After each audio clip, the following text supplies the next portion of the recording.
wabarakatuh. Bismillahirrahmanirrahim. Alhamdulillahi rabbil alamin.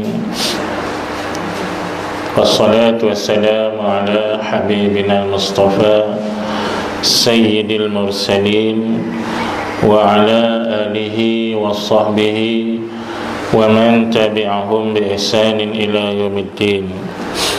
Amma ba'du, fa ya ibadallah, ittaqullah, usikum wa nafsi bitaqwallahi, faqad faza man ittaqa.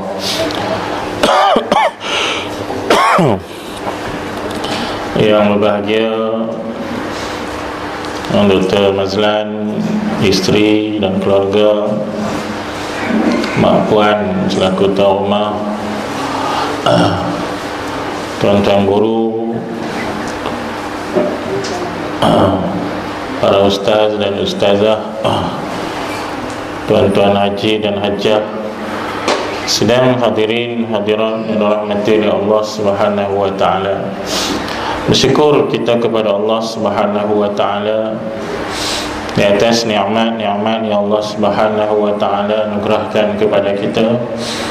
Mudah-mudahan bila mana kita digolongkan di kalangan hamba-Nya yang bersyukur kepada Allah Subhanahu wa taala, Allah Subhanahu wa taala akan menambahkan pemberian dan akan menggolongkan kita di kalangan hamba-Nya yang bersyukur kepada Allah Subhanahu wa taala. Jadi tuan-tuan dan puan-puan sekalian, sempena hari ini dengan hari yang didaftarkan sebagai Hari Ibu. Dan sepatutnya Hari Ibu ni tiap-tiap hari kan, tapi kita daftarkan sebagai Hari Ibu setahun sekali, mengenang jasa, pengorbanan, perjuangan kasih sayang seorang ibu kepada anaknya, seorang perempuan titisan Hawa yang dijadikan oleh Allah Subhanahu wa taala dengan sifat yang teristimewa.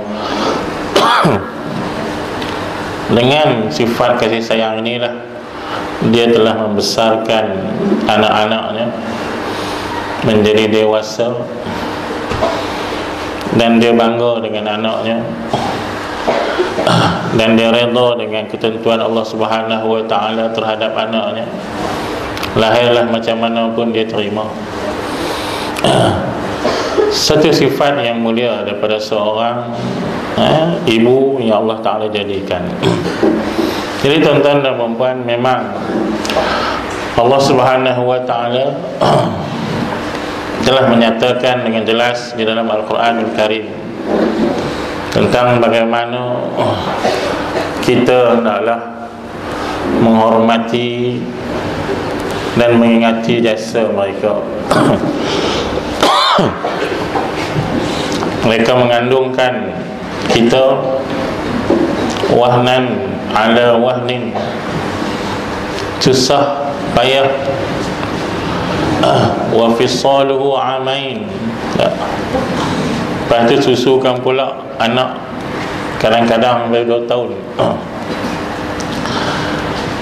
Dan sebab itulah Allah Subhanahu wa ta'ala melarang kita menderhaka kepada ibu, tidak mengenang jasa mereka, tuan-tuan dan puan sekalian. Maka sebab itulah lahirlah sebuah hadis Nabi sallallahu alaihi wasallam, al-jannatu tahta aqdamil ummahati. Syurga itu duduk di bawah tapak kaki para ibu. Bukan tapak kaki ibu tu pijak syurga. Maknanya laluan ke syurga itu berada di bawah keredaan ibu-ibu kita, tuan-tuan dan puan-puan. Bila sebut ibu ni bukan khusus kepada orang lelaki saja yang ada ibu, orang perempuan pun ada ibu. Semua yang ada ibu hendaklah menghormati, mengingati dan mengasihi ibu kita, sama ada yang masih hidup ataupun yang telah pergi dahulu daripada kita. Semua orang bila dia kenang balik jasa mak dia, memang dia akan teringat. Tak, saya pun dah tak ada lah. Awal dah 60 lebih, biasalah. Kita akan teringat bagaimana ibu kita dulu. Ada benda yang pasti menyentuh jiwa kita tentang ibu kita dulu, yang bagaimana dia nak membesarkan kita itu dengan jerit payahnya dan sebagainya. Jerih payahnya. Takkan kita hari ini melupakan jasanya begitu saja. Saya dulu mula-mula ingat masa masuk pondok, zaman tu susah. Ayah saya bukan macam doktor, aku tak tahulah kan, sebab masing-masing lah penuh getah. Modal tak banyak mana, tapi nak juga anak dia memahami agama. Dia hantar dia pergi belajar agama. Sebulan sekali ke, kadang-kadang lebih, dia hantarlah mai jumpa tengok anak dan bagilah duit sikit. Tapi sikit sebab apa? Sebab tak mampu. Ikat duit siling tu, ikat dalam sapu tangan. Saya ingat lagi. Kadang-kadang tak sampai RM5, kadang-kadang RM3. Belanja sebulan. Bubuh dia nak bagi tu, takut hilang, dia ikat dalam sapu tangan kecil tu, ikat bagi pegang sapu tangan tu. Saya pun pegang, ingat nitik mata. Sikit pun dia bagi kat kita, nak bagi kita boleh ilmu dan pengetahuan. Dia mampu banyak tu, dia bagi banyak tu. Dan saya di sana di sekolah, sebab tak cukup, saya tanam kacang bendi, saya tanam kacang panjang. Lepas waktu belajar tu, tak ada tanah kosong yang pihak sekolah punya tu, dia orang benar. Saya tanam kacang bendi, saya tanam jagung, saya tanam apa. Lepas tu dapat sikit-sikit. Ada dulu orang bawa motor jual sayur dalam kampung kan, saya tolak kat dia. Tolak sikit sayur, tolak sikit kacang panjang, tolak sikit kacang bendi kat dia. Dia ambil 4, 5, 6 kupang 2, 3, 4 kupang. Saya ambil itulah belanja makan saya. Tapi saya kenang ibu ni bagi, yang itulah yang dia ada. Sikit lah. Kalau banyak, banyak lah. Dan dia akan kenang kita. Susah payahnya, tetap juga dia mengutamakan anak dia daripada dia. Sebab itulah Allah Ta'ala sehingga meletakkan penghormatan seorang anak pada mak ini adalah sangat penting dan diwajibkan di dalam agama kita, tuan-tuan. وَلَا تَقُلْ لَهُمَا أُفٍّ وَلَا تَنْهَرْهُمَا وَقُلْ لَهُمَا قَوْلًا كَرِيمًا. Ingatlah surah Al-Din. Ingat surah Al-Isra ayat yang ke-3 di 15 awal. Jangan kamu berkata kepada kedua ibu dan bapa kamu uffin. Bahasa Arab bahasa Melayu kan. Pun Allah Ta'ala kata jangan kata. Wala tanhar, jangan herdik. Tak, jangan herdik.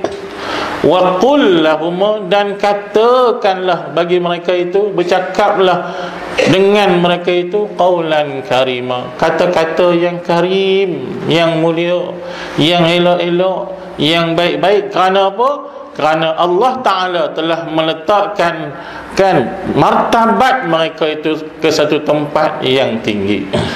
Setelah mana Allah Subhanahu wa Ta'ala suruh kita taat kepada Allah, Dia suruh kita taat kepada Rasul, Kemudian Allah Ta'ala suruh wabil walidaini ihsana. Nombor 3, lepas suruh taat kepada Allah, taat kepada Rasul, nombor 3, dan hendaklah kamu berlaku baik kepada kedua ibu bapa kamu.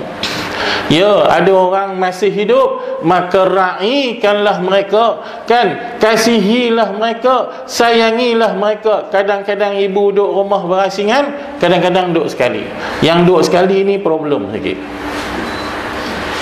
sebab dia duduk tengok hari-hari, kadang-kadang adab dia dah berkurangan dengan mak dia. Tapi kalau duduk jauh pun problem juga. Kalau jarang balik tengok mak dia, sampai mak telefon baru balik, yang ni problem. Tuan-tuan, sebenarnya kalau mak dah telefon tu, sebenarnya dia dah terasa dengan kita. Awak tak balik. Bila dia tanya macam tu, maknanya sebenarnya hati dia dah tercuit. Ingat, sampai mak tanya, tak boleh mak, saya sibuk lah, kan, ni kempen mak, tengah duk kempen ni.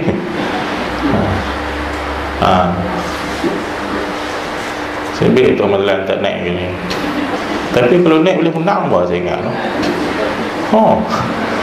Dulu dia dapat 25,000. Saya ingat boleh menang. Kalau dia naik, saya main mengundi sini. Tapi tak naik. Tukar tajuk pula dah dalam-dalam tu pun. Ya, tak maaf. Dah, mak kita ni, tuan-tuan dan puan, jangan buat macam tu. Sebenarnya kalau kita makan hari ni, makan bawang dengan harga RM22 sekilo, mak kita makan ikan temenung kiat. Temenung, pergi temenung kiat ke? Tak, ikan bawang apa, ikan tamban kiat. Makan tamban kiat harga RM5. Kita telah menderhaka pada mak kita secara halus. Secara halus. Tambah pula dia tahu, kan, mak, ni kami makan bawang. Mak makan apa? Kita tanya pula. Mak tambang kiat. Oh, anak aku betul. Kalau nak makan, sebab tu Imam Ghazali kata, kalau kita makan lebih baik pada mak kita, sebenarnya dah menerhaka pada dia. Sepatutnya yang mana kita makan, yang itulah kita kongsikan dengan dia. Kalau kita nak makan lebih, minta izin kat mak kita. Mak, hari ni nak makan bagus sikit lah mak. Tak apa kan mak? Tak apalah, makanlah, kan, biarlah mak kering, tak apa, kutlah, kan. Sebenarnya menurut para ulama, tetapi tidaklah semua ulama kata hukum tu derhaka, tapi secara halusnya dah ada sifat derhaka kita kepada mak kita. Dulu adakah mak kita, kalau dulu dia makan bawang, dia suap kita taman kiat? Ada masa kita kecil? Tak ada. Dia jamu kita, dia suap kita yang terlebih baik untuk kita. Dia nak besarkan kita. Ada pernah dia biar nyamuk gigit kita lama-lama? Nyamuk saja? Tak. Dia pasti tampak nyamuk tersebut, kan?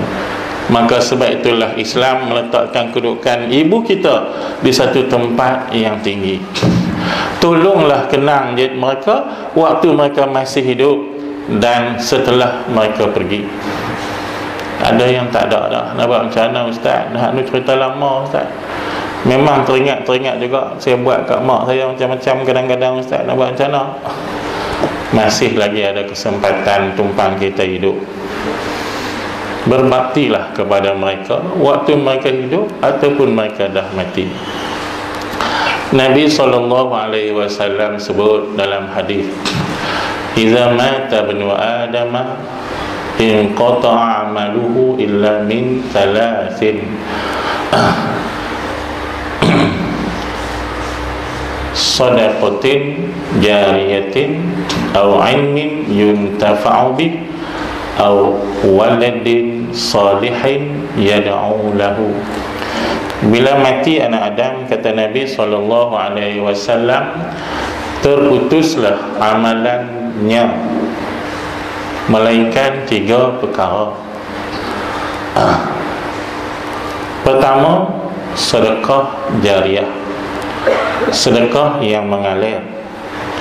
Yang kedua, ilmu yang bermanfaat, yuntafa'u bih, yang diambil manfaat dengannya. Yang ketiga, ataupun anak yang soleh yang mendoakan baginya, bagi yang mati. Siapa dia? Mak dia atau ayah dia. Bila mak atau ayah mati, maka habislah amalan mak tersebut, melainkan 3 perkara. Tak ada dah yang nak mai kat dia bila dia mati. Bila dia duduk di dalam kubur sekarang, berada di alam barzah sekarang, tak ada amalan yang nak pergi dah kat dia, melainkan masih ada 3 lagi yang akan pergi pada dia, yang daripada hasil usaha dia dulu. Bukan daripada yang lain, daripada yang dia usaha dulu. Sebab yang Nabi kata, in qata'a amaluhu, terputus amalan dia, amalan orang mati tersebut. Amalan mak kita, amalan ayah kita dah terputus, kecuali yang 3 dulu yang dia tinggalkan, yang masih boleh berterusan. Sekiranya dia ada buat sedekah jariah. Wakaf itu, wakaf ini, jenis-jenis yang derma wakaf, yang berjalan, buat telaga dan sebagainya, untuk wakafkan airnya pada orang, wakafkan buku, wakafkan Quran, wakafkan sejadah dan lain-lain, yang seumpamanya. Kemudian ilmu yang dimanfaatkan dengannya, yang dulu dia pernah sampaikan pada orang satu ilmu, orang tu beramal dengan apa yang dia sampaikan, maka pahala tu masih sampai kepada dia. Yuntafa'u. Kalau tak dimanfaatkan, tak ada. Yang ketiga ialah anaknya yang soleh, yang berdoa kepada dia, maka yang tu sampai. Ataupun ulama kata amalan anak yang soleh, kan, maka sampai kepada dia. Yang lain tak ada dah, kecuali kalau ada orang yang baik hati untuk nak menghadiahkan pahala orang tersebut kepadanya, yang tu baru sampai pula. Orang lain baik hati nak hadiahkan amalan kebaikan dia kepada orang tersebut, orang yang mati. Lah ni kita tengok mak kita tu ada tak tinggal yang itu. Bila dia dah pergi sekarang, mak kita dah pergi sekarang, ada tak 3 tu? Ada tak dulu dia buat sedekah jariah banyak-banyak? Kita tak tahu kadang-kadang. Ada, mungkin tak tahu banyak mana. Ada ilmu yang dia telah tinggalkan yang boleh dimanfaatkan oleh orang lain? Ada tak mak kita tinggal yang tu? Kita tak tahu. Kita mak dia bukan ustazah, mak dia bukan guru Quran. Maka bolehlah duk sembang-sembang gitu lah. Maka kita tak pasti. Ada anak yang soleh? Kalau kami duk ada ni lah, kan? Maka ketika itulah kita kena ingat, kita boleh tolong mak kita, kita boleh tolong ayah kita dengan cara yang lain lagi, iaitu dengan kita buat kebajikan, kita buat amalan yang baik, kita buat satu benda yang dapat pahala dan ganjaran, kita hadiahkan kepada mak dan ayah kita. Yang ni jumhur ulama sepakat kata sampai pahala tersebut. Contohnya kita baca Al-Quran, kan? Sebab tu saya dah sebut dulu, takkan selama ini kita hanya pentingkan diri kita sendiri. Ada orang dah khatam Quran 2 kali, ada orang khatam Quran dah 5 kali, ada orang khatam Quran dah 15 kali. Imam Hanafi khatam Quran 700 kali, kan? Ramai orang khatam Quran, tetapi berapa kali yang Quran dikhatamkan itu diniatkan untuk seluruh pahala khatam Quran kali ini untuk mak aku atau untuk ayah aku. Kalau tak ada, bermakna tersangat pentingnya kita kepada diri kita sendiri, terlupa kepada ibu bapa kita yang sangat berjasa kepada kita. Kena ada yang itu. Kalau kita tak mampu, mungkin ada orang dia kata, ustaz, saya tak ada masa nak baca Quran, tak ada kemampuan untuk baca Quran, dan kadang-kadang saya rasa saya kalau baca Quran lebih banyak salah daripada betulnya. Saya takut saya berdosa. maka boleh kamu suruh orang lain baca Quran, supaya baca Quran dia hadiahkan pahala kepada ibu kamu. Boleh kamu ada duit, kamu tidak ada kemampuan untuk baca, kamu ada duit tapi tak ada masa nak baca, bagi orang lain tolong baca yang boleh baca. Kenapa sahabat pernah tanya Rasulullah sallallahu alaihi wasallam, ya Rasulullah, orang tua saya dah meninggal, dia belum pergi haji, boleh tak saya buat haji untuk dia? Rasulullah kata boleh, niatkan pahala kepada orang tua kamu, buat. Maka sebab itulah ulama gunakan hadis ini menggunakan jalan qiyas, maka pahala-pahala amalan lain pun boleh dihadiahkan kepada ibu bapa kita berdasarkan hadis tersebut. Tuan-tuan dan puan sekalian, orang yang kenang pada orang lain, orang yang kasih kepada orang lain, pasti Allah Ta'ala kasih kepada dia. Ini adalah berdasarkan hadis Nabi yang sahih. Ar-rahimuna, kata Nabi, yarhamuhumur rahmanu. Farhamu ataupun irhamu man fil ardi yarhamukum man fis samai. Ini hadis sahih. Tuan-tuan dan puan, kata Nabi SAW, orang yang ada sifat kasih sayang. Kasih sayang ni doktor makna di luar, kan? Sifat kasih sayang, sifat kesian belah, makna di luar. Nak terjemah dia macam-macam boleh, yang tersirat, yang tersurat. Maka Allah Ta'ala sebut, Nabi sebut, orang yang ada sifat ini yarhamuhumur rahman, disayangi oleh Tuhan yang Maha Rahman.